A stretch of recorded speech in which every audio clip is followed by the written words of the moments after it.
And now, here's Flip.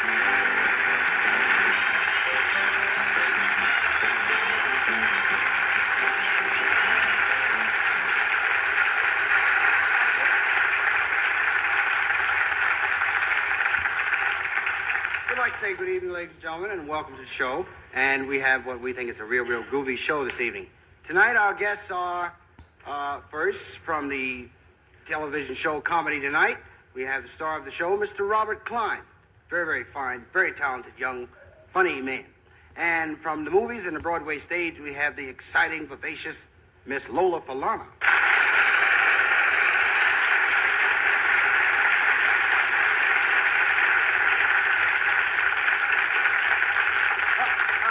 I'm sorry.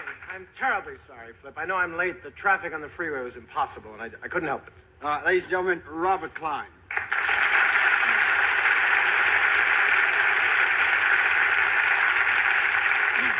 No.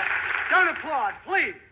The first rule of show. Don't ever tell an audience not to applaud. But it's unforgivable, Flip. I was late. You should never be late in show business, even with a note from home. That's right. Wrong. Now just tell me where my dressing room is, and I'll be ready in no time flat. Actually, Bob, you can relax. You got plenty of time. Just go back there and lay down, order, some refreshments. Because you don't come on until quite a ways into the show. Later. Long time. At least that's the way it was scheduled. Oh, well, it's certainly a relief. See, this is the part of the show where I do a monologue by myself. See, I just stand here and wipe them out by myself. Alone, You mean I don't have anybody with me. I do it alone.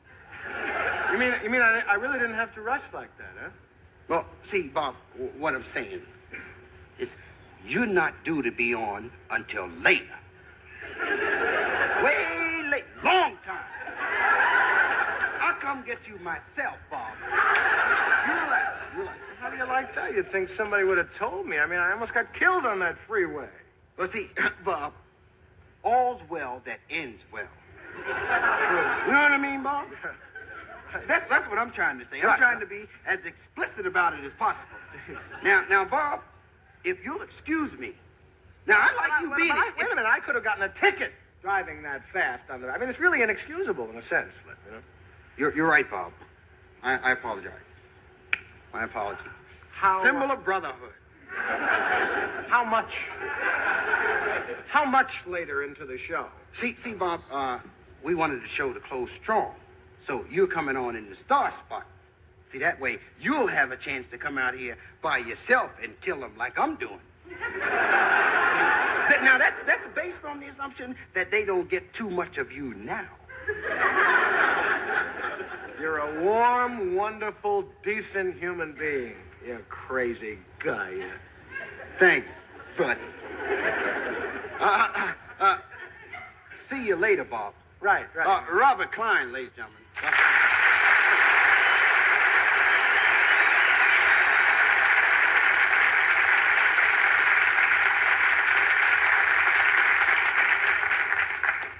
It just appeared that I was mad, but actually I can understand. I can understand is having a little difficulty getting to work. Quite a bit of difficulty involved in going home from work in the evenings, too. With crime in the streets the way that it is. I was a victim of crime in the streets. I'll never forget it. It seems as though it were just yesterday. In fact, it was. Yeah, that was yesterday.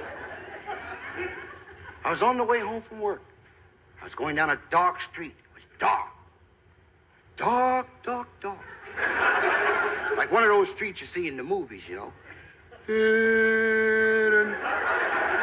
dun, dun, dun, dun. Dark. There were no lights on the street. That's probably why it was dark. There was an alley leading into the street. There were no lights in the alley either. If there aren't any lights in the street, they're not going to put lights in the alley. I shouldn't have to explain everything. Y'all going to have to go along with me part of the way. As I passed the alley, I heard a strange sound. I heard a sound like... Say to myself, snake! sound that a snake makes. I look, and there's two bandits hiding there in the alley. One of them had a bat. The guy who has the bat says, "Stick 'em up." Let me show you how fast my mind works. I never realized how fast my mind worked until I saw the bat and heard the guy say, "Stick 'em up." Voice in the back of my mind said, "This guy's gonna rob you." That's how fast I was thinking. Right away, I know he's an amateur because professional bandits use guns. You know, they carry a gun because that way, if they're robbing someone and the police comes, they can put the gun in their pocket and run. How you gonna run with a bat in your pocket? So I say to myself, he don't know what he's doing. I'm gonna talk him out of this. I said, "Fella, do you know who I am?" He said, "Yeah, you're the guy who's gonna get hit with a bat and robbed."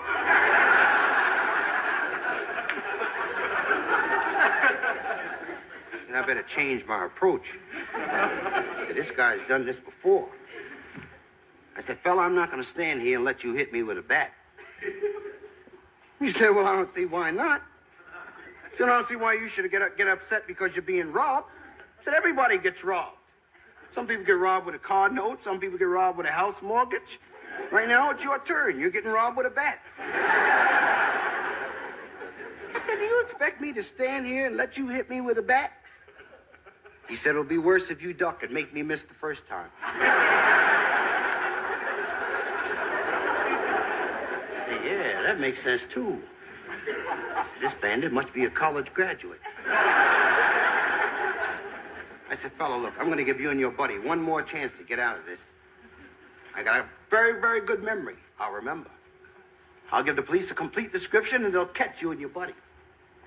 He said, "If you got anything you want to tell the police, you better write it down before I hit you with the bat." That's when I started to cry. Start rolling around on the ground there, holding on his pant leg. I knew the tears would get him. That's why I'd saved the tears for last. When he saw me crying, he went over, he chatted with his buddy for a minute. You know, just a minute. Came back, he said, "Look, so my buddy and I have discussed it, and we decided we're not going to rob you. But we're still going to hit you with the bat."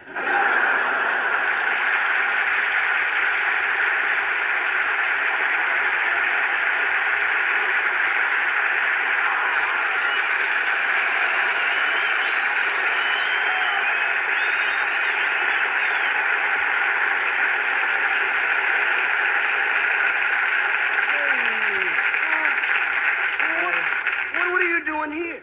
I work across the hall, and, well, as long as I'm here, I wouldn't mind having a drink. Huh? You're destroying my whole image. Oh, Okay. Would somebody bring Dean a glass of water? Oh, water. Oh, you mean the stuff that's left over after the ice cubes melt? Yeah, that's right. I'll try anything once. Just fill them up there. Fill them up. Well, oh. Yeah. Me. Oh. Dean Martin! Now, what, Just go ahead, drink it up. well, don't you rush me now. This is the first time I've ever done this without a net. Yeah, I better get myself a piece of gum. I'm meeting Phil Harris later, and I don't want him to catch me with water on my breath. I never thought I'd see Dean Martin drinking water. The devil made me do it.